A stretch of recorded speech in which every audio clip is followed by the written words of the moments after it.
Os povos indígenas do Brasil são um grupo humano que viviam no território que hoje é nosso país há séculos e séculos atrás.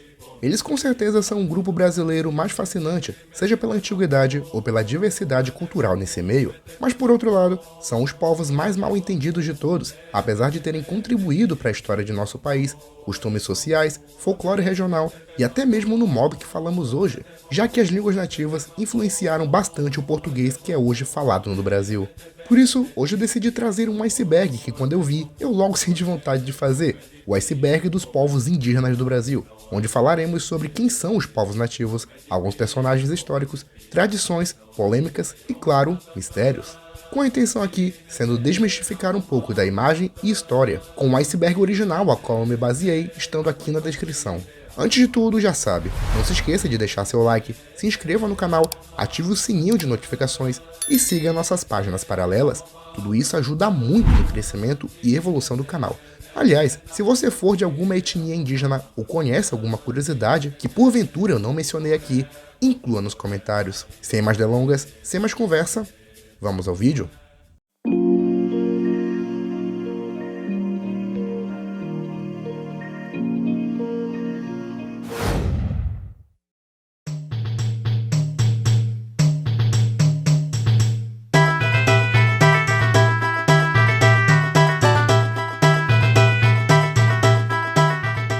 Povos Tupi-Guarani. Quando estamos na escola, aprendemos que antes da chegada dos portugueses, quem habitava nosso país eram os povos Tupi-Guarani, que é o termo que se usa para definir uma família linguística do tronco Tupi. Sim, apesar de muita gente achar que todos os povos possuem a mesma cultura e idioma, eles são divididos em vários grupos, com cada um tendo sua cultura, variação religiosa e tradições. É uma coisa bem parecida com os países de língua latina, como Itália, Espanha, França e Portugal, que apesar de cada um ter sua cultura, seus idiomas são bem parecidos. Geralmente, os Tupi-Guarani são mencionados por terem sido os primeiros a qual os europeus tiveram contato quando chegaram por aqui, mas além deles, outros grupos como o Ijê, na região central, e os Arawak, na região norte, também foram bastante influentes e importantes. Hoje, ainda existem cerca de 150 idiomas da família Tupi-Guarani, mas antes da chegada dos portugueses no século XVI, havia pelo menos 1000. E engana-se quem pensa que eles viviam em paz e harmonia, já que os conflitos entre os povos indígenas eram bem frequentes, sempre lutando por melhores territórios e por rixas familiares. Não à toa, durante a colonização portuguesa, muitas nações se aliaram com outros europeus como franceses e holandeses, a fim de lutar contra os povos aliados dos portugueses. Muitos deles ainda vivem em aldeias, praticam a religião ancestral e mantêm as tradições vivas.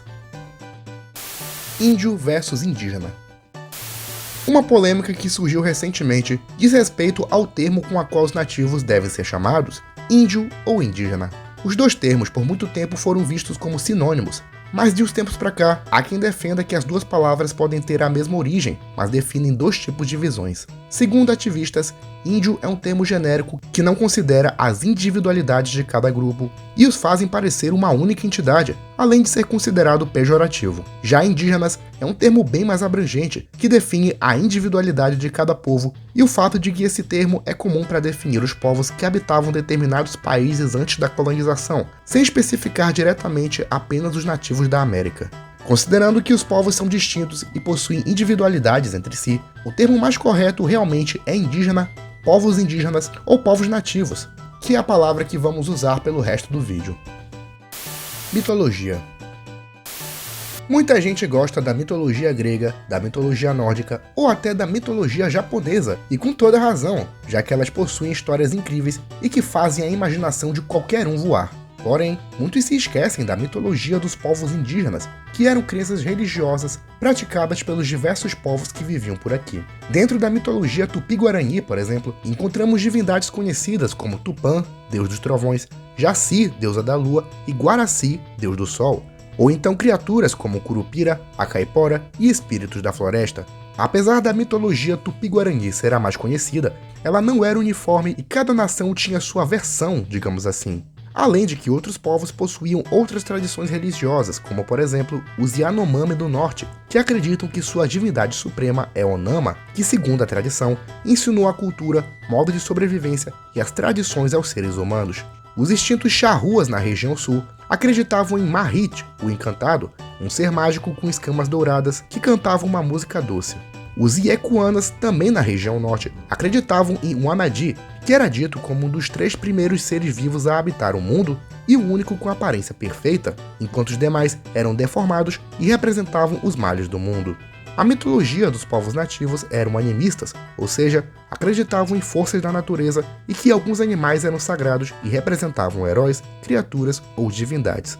Boa parte dessas crenças também tentavam explicar fenômenos naturais como chuva, eclipses, tempestades e estações do ano. Muitas delas hoje em dia não são mais praticadas devido à destruição de diversos povos e sua cultura, mas outras ainda são praticadas e contam com rituais e elementos próprios. Pindorama. A palavra Pindorama, de origem tupi-guarani, significa terra de palmeiras e era a denominação da região litorânea do Brasil, onde viviam as tribos da família tupi-guarani. Muitos acreditam essa palavra como o primeiro nome do Brasil, embora tal denominação tenha sido dada apenas pela costa, já que o Brasil como território não existia ainda. Apesar disso, ainda hoje muitos ativistas e indígenas chamam o Brasil de Pindorama como forma de demonstrar a valorização da cultura nativa. Luva de formiga. A luva de formiga, ou ritual da tucandeira, é um ritual de passagem praticado pelo povo Sateremaué no Amazonas, que marca a transição da adolescência para a vida adulta e é considerado um dos mais dolorosos do mundo. O ritual começa quando alguns membros da aldeia capturam formigas tucandeiras pela floresta, com ela sendo considerada a formiga com a picada mais dolorosa do mundo, com a dor dela sendo comparada a uma perfuração por bala, além de causar efeitos colaterais como náuseas e vômitos. Elas são colocadas em uma cerâmica com água e folha de cajuzeiro, uma mistura que as fazem ficar anestesiadas e temporariamente inofensivas. Logo depois, elas são presas em um tipiti, luvas feitas com palha de tucumã e colocadas numa posição de modo que os ferrões fiquem direcionados ao interior da luva. Finalmente, elas são colocadas nas mãos do jovem, enquanto o tabaco é baforado em cima delas para acordá-las e torná-las ferozes. O ritual começa com o jovem dançando ao redor de outros homens da aldeia, enquanto uma música é cantada e ele tenta aguentar a dor durante todo o processo, que pode durar até 30 minutos. Além de ser um tipo de teste de resistência, os ancestrais acreditavam que o veneno tinha certo poder curativo, já que as formigas se alimentavam de plantas que também eram usadas em bebidas e chás preparados pelo povo. A tradição se mantém até os dias de hoje, e é praticada pelo menos 20 vezes até o jovem ser considerado um homem e um verdadeiro guerreiro Sateremaué. Você teria coragem de passar por um processo desses? Inclua nos comentários. Ayahuasca. O ayahuasca, que do Quichua significa cipó do espírito, é uma bebida tradicional dos povos da Cordilheira dos Andes, mas que se espalharam pela Amazônia através do contato com o antigo Império Inca. A bebida é feita a partir de folhas da planta cauá e um cipó de jagube, que são misturados com águas e outros elementos, produzindo uma bebida extremamente amarga. Quando consumida, a ayahuasca causa efeitos alucinógenos e de euforia, com essa sensação sendo associada por diversos povos como um tipo de viagem ou renascimento espiritual. Por esse motivo, a bebida é utilizada em rituais e na cultura de diversos povos. Além disso, é também usada na religião do Santo Daime, tida como cura para depressão, traumas e outras doenças mentais e emocionais. Até hoje, diversos povos e comunidades a utilizam, seja como parte da medicina tradicional ou como parte de suas crenças religiosas. Antropofagia. Muitas nações indígenas do passado tinham o hábito de comer guerreiros e europeus capturados em batalha, sendo essa parte de sua religião e crenças. O ato era classificado como canibalismo pelos colonizadores, sendo também usado para acusar os nativos de selvagens e que precisavam de civilização e salvação. Porém, diferente do que se pensa, o ato da antropofagia tem um sentido muito mais cultural do que simplesmente para a alimentação.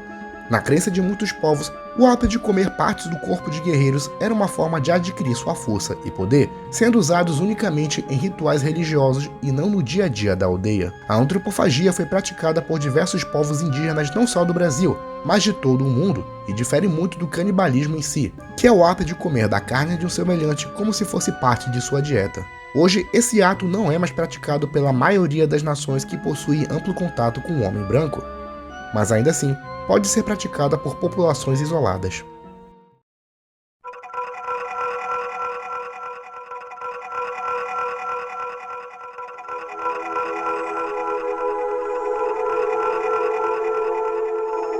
Bugreiros.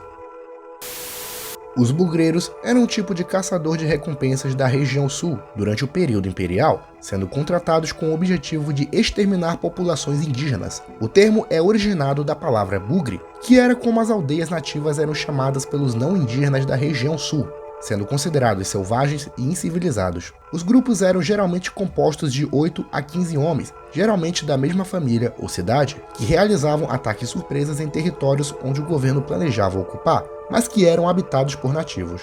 Além disso, eles também serviam para proteger as terras de fazendeiros e ataques indígenas, num sistema parecido com os cangaceiros que protegiam as terras de coronéis.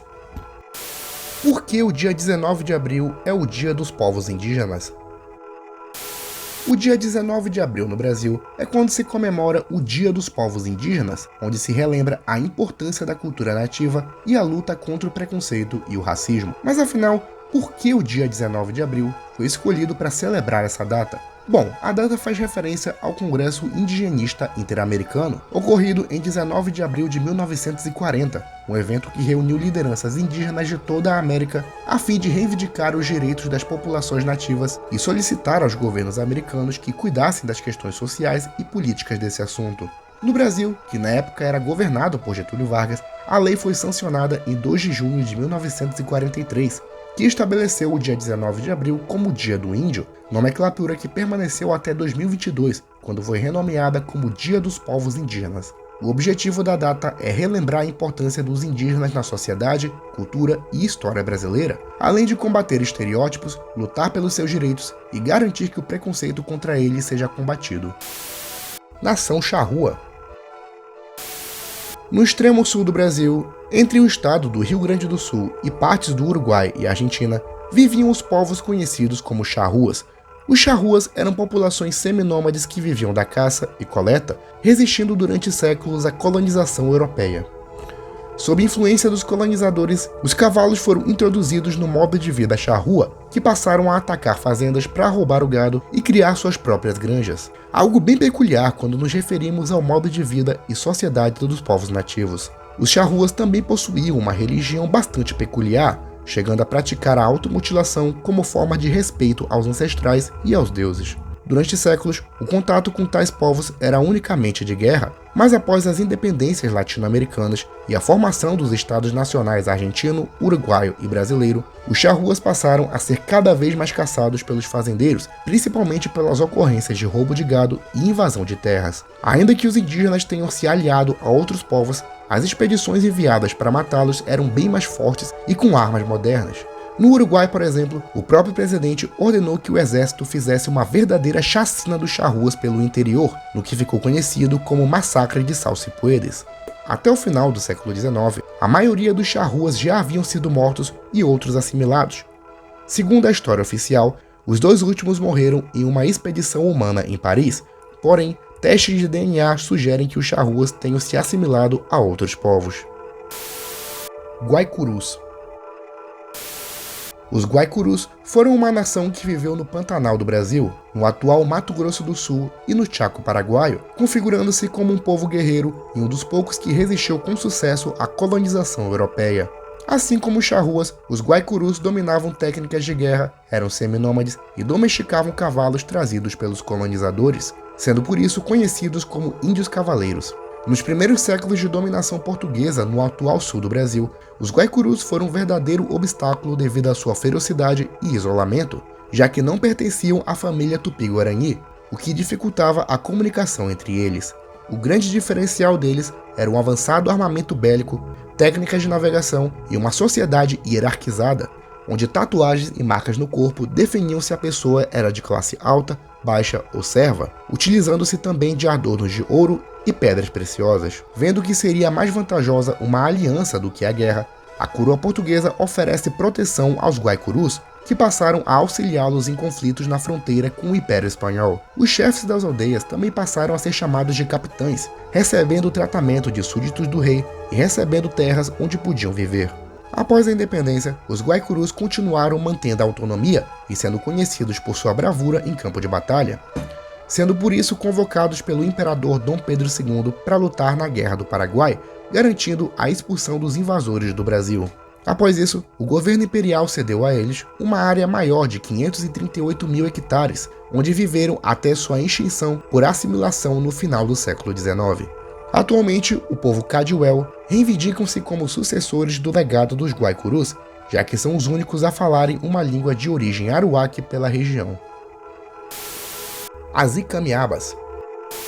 Uma das lendas mais famosas sobre os povos indígenas do Brasil são a das guerreiras Icamiabas, um grupo de mulheres que lutaram contra os espanhóis no século XVI e que deram origem ao nome do Amazonas e da Amazônia como um todo. Em 1542, uma expedição formada por embarcações lideradas pelo espanhol Francisco de Orellana partiram de Quito e navegaram por um longo rio a fim de mapear a região.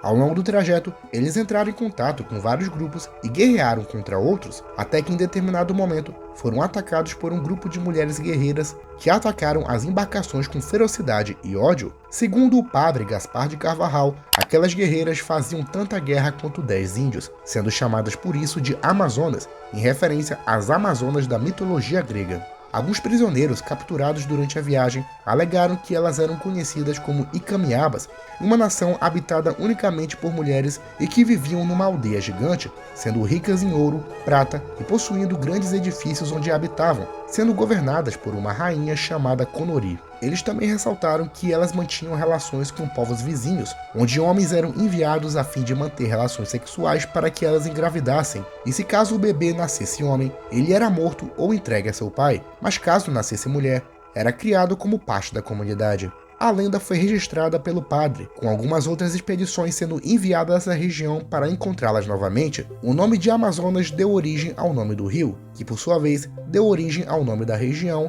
e que hoje dá nome ao estado do Amazonas. Civilização Marajoara. Para quem pensa que apenas Peru e México tiveram grandes civilizações no passado, saiba que o Brasil também entra nessa história. Os Marajoaras foram uma poderosa civilização que habitou a ilha do Marajó, no atual estado do Pará. Suas origens são desconhecidas, mas estima-se que surgiram no século XV a.C. e perduraram até pelo menos no século XV d.C., desaparecendo misteriosamente antes da chegada dos colonizadores. A cultura marajoara é estudada por arqueólogos e pesquisadores não só do Brasil, mas de vários países, já que sua complexidade e mistérios fascinam a muitos. Mas sem dúvida, o aspecto mais conhecido dessa civilização são os vasos, máscaras e objetos de cerâmica com uma tonalidade e estilos únicos, podendo demonstrar um tipo de organização social, divisão por classes e técnicas de navegação praticadas por esse povo. Ainda hoje, a cultura marajoara é um mistério para a história e arqueologia, visto que deixaram pouco registro de sua cultura, mas apesar disso, servem para demonstrar um pouco de quem foram essa fascinante civilização. Os Goitacás, ou Goitacazes, foram uma nação que viveu nos atuais rios São Mateus, em Minas Gerais, e no rio Paraíba do Sul, no estado do Rio de Janeiro, sendo um dos povos nativos mais temidos do Brasil colonial. Não se sabe ao certo qual era a língua, religião ou tradição dos Goitacazes, já que não pertenciam à família Tupi-Guarani e eram hostis a qualquer presença europeia colonizadora. Eles habitavam palafitas no meio do rio, possuindo uma cultura bastante ligada com a água e com habilidades a nado. Não à toa, Goitacás significa do Tupi-Guarani algo como homens nadadores ou homens que sabem nadar. A nação sempre guerreou com sucesso contra a coroa portuguesa, recusando a escravidão, a catequização ou qualquer contato e dominação dos europeus. Por isso, a partir da segunda metade do século XVIII, uma medida extrema foi tomada para acabar com os Goitacazes. Corpos de indígenas mortos por doenças europeias foram jogados em seu território, o que espalhou doenças contra a qual não possuíam imunidade. No começo do século XIX, eles já estavam praticamente extintos e seus territórios foram dominados e deram origem à atual cidade de Campos dos Goitacazes.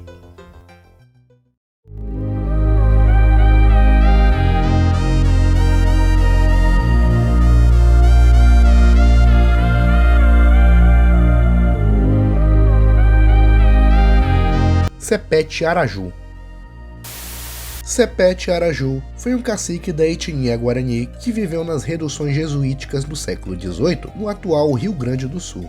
As reduções jesuíticas, ou missões jesuíticas, eram aldeias formadas pela Companhia de Jesus, que tinha como objetivo catequizar os nativos e trazê-los para a civilização europeia, ensinando-os sobre a religião cristã e o estilo de vida e cultura da Europa. As reduções foram importantes meios pela qual a região entre o Rio Grande do Sul, Paraguai, Uruguai e norte da Argentina foram mapeados e suas populações pacificadas. No entanto, em 1750, após a assinatura do Tratado de Madrid e a fixação das fronteiras entre a América Portuguesa e a América Espanhola, foi feito um acordo entre os dois países, onde os territórios da Companhia de Jesus seriam assimilados. Sendo assim, as reduções agora responderiam às coroas europeias e não mais à Igreja, coisa que não foi aceita pelos nativos convertidos que viviam ao redor ou dentro das reduções. Um deles foi Sepete Araju, que liderou um levante contra as coroas de Portugal e Espanha, querendo manter o domínio dos jesuítas e se livrar dos altos impostos de terra que seriam impostos pelos europeus. Entre 1753 e 1756, ocorreu a Guerra Guaranítica, onde tropas europeias lutaram contra o exército jesuíta, com um dos líderes sendo Sepete Araju, que durante algum tempo conseguiu resistir com sucesso à colonização. Entretanto, devido à superioridade bélica, as forças portuguesas conseguiram derrotar o exército do cacique, que foi morto na Batalha de Caiboaté, onde junto dele, mais de 1.500 guaranis morreram. Após isso, os territórios antes pertencentes à Companhia de Jesus foram conquistados, mas o nome de Sepete Araju foi imortalizado como símbolo de resistência e da fé católica. Hoje, ele é considerado um herói missioneiro do estado do Rio Grande do Sul e desde 2018 possui o título de servo de Deus pela Igreja Católica. Caminhos de Peabiru. O Caminho de Peabiru é uma grande trilha de pedra que atravessa a América do Sul, que apesar de ter um trajeto que vai desde a atual São Vicente até Cusco, no Peru, possui várias ramificações. Como dito no iceberg do Sudeste, não se sabe exatamente em quantos quilômetros o Caminho de Peabiru atravessa, mas sabe-se que eles passam por vários países como Brasil, Paraguai, Argentina, Bolívia e Peru, podendo ter sido usadas como caminhos de comércio ou religiosos. Os caminhos de Peabiru são até hoje um mistério para a arqueologia e historiografia do Brasil, com muitas ramificações sendo descobertas todos os anos, o que pode mudar a percepção de como os indígenas se comunicavam e se conheciam populações de outros países, como a ligação entre os Tupi-Guarani e os Incas. Cunhambebe. Cunhambebe foi um poderoso cacique tupinambá que comandou a Confederação dos Tamoios, um agrupamento de nações de origem tupi que abrangiam desde o atual Cabo Frio, no Rio de Janeiro, até Bertioga, em São Paulo. A confederação tinha como objetivo lutar contra os portugueses com o apoio dos franceses, que por sua vez estavam estabelecidos na Baía de Guanabara, na chamada França Antártica. Apesar dos registros, muito pouco se sabe sobre Cunhambebe, com alguns afirmando que ele pode ter sido dois indivíduos com o mesmo nome, talvez pai e filho. Além de auxiliar os franceses, a Confederação também lutou contra a dominação portuguesa pelo interior, com o padre José de Anchieta tendo se encontrado com Cunhambebe e firmado o armistício de Iperoig, onde foi estabelecida a paz entre os tupinambás e os portugueses da região de São Vicente. Esse é considerado o primeiro tratado de paz da história das Américas. Apesar da liderança do cacique, as aldeias tupinambás foram sendo dizimadas conforme os lusitanos se apoderavam da região e expulsavam os franceses, com os sobreviventes sendo assimilados a outras nações ou aos próprios colonos europeus. Nhangatu.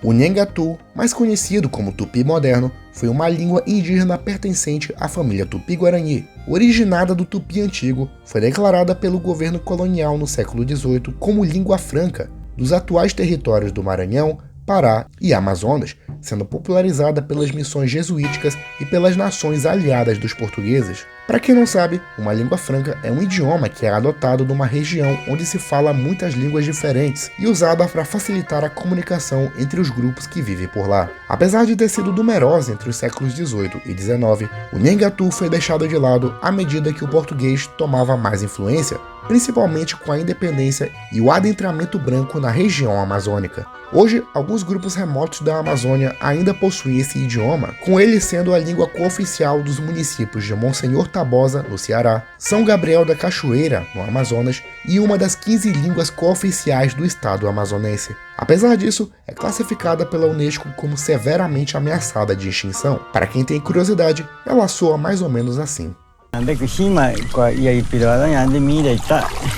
Topando que o minha kushima kamundo churi kuyara de eu topando que o mãe que churi kuyara kamundo eu minha ande mireta eu minha quaie ande ibi siguarequa. Eu peguei cigarro esse, eu era mamira requa. A Juricaba. Um herói esquecido pela história moderna é a Juricaba, cacique da nação dos Manaós e que liderou uma grande confederação de nações e povos para impedir a colonização portuguesa. O pai de Juricaba era aliado dos lusitanos, onde ajudava no transporte de indígenas escravizados e no ataque a aldeias inimigas. No entanto, a Juricaba sempre foi contra tal comércio e suspeitava dos portugueses, mas após a morte de seu pai, que foi assassinado pelos colonizadores, passou a lutar com unhas e dentes para defender seus territórios. Ele chegou a se aliar com os holandeses do Suriname, que lhe deram armas modernas para lutar contra os portugueses, montando também uma grande confederação de nações ao longo do rio Amazonas, que formaram um poderoso exército para repelir a invasão portuguesa. Sendo assim, a coroa lusitana declarou guerra aos Manaós, enviando tropas especializadas para destruir qualquer foco de resistência. Em 1727, o cacique até conseguiu uma paz com os colonizadores, paz essa que foi temporária, apenas para desmantelar as forças nativas. Após isso, a Juricaba foi capturado junto com parte de seu povo, sua família e aliados, sendo levados para Belém para serem escravizados. Entretanto, como última tentativa de resistência, o cacique liderou uma rebelião no barco, onde se jogou ao mar para nunca mais ser visto, preferindo a morte do que ser escravo. Apesar de não ser tão lembrado quanto outros guerreiros indígenas que aqui já foram mencionados, a Juricaba é um herói do estado do Amazonas e o nome de sua nação, Manaós, deu origem ao nome da cidade de Manaus, capital do estado.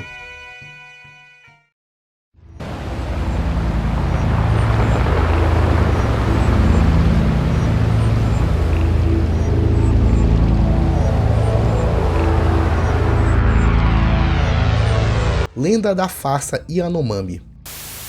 A obra Farsa Yanomami é um livro escrito pelo coronel do Exército Brasileiro Carlos Alberto Lima Mena Barreto, que sem qualquer evidência ou respaldo científico, afirmou que o povo Yanomami não existe, sendo eles uma invenção resultada de um plano de ONGs e forças estrangeiras, com o objetivo de, entre aspas, separar o território do Brasil e dá-los aos fictícios Yanomamis, fecha aspas. Nele, o coronel afirma que os países europeus planejavam criar um país indígena que estaria sob proteção da ONU, viabilizando assim um grande pedaço da Amazônia para as potências estrangeiras. A obra foi considerada um dos grandes exemplos do negacionismo, sendo acusada de querer influenciar o governo a não demarcar os territórios habitados pelo povo Yanomami, a fim de cedê-los a grileiros e fazendeiros. Com apenas 3.000 cópias existentes, o Exército Brasileiro afirma que, apesar da obra estar presente em diversos colégios militares, ela não integra as normas de planejamento e gestão escolar do Sistema de Colégio Militar Brasil.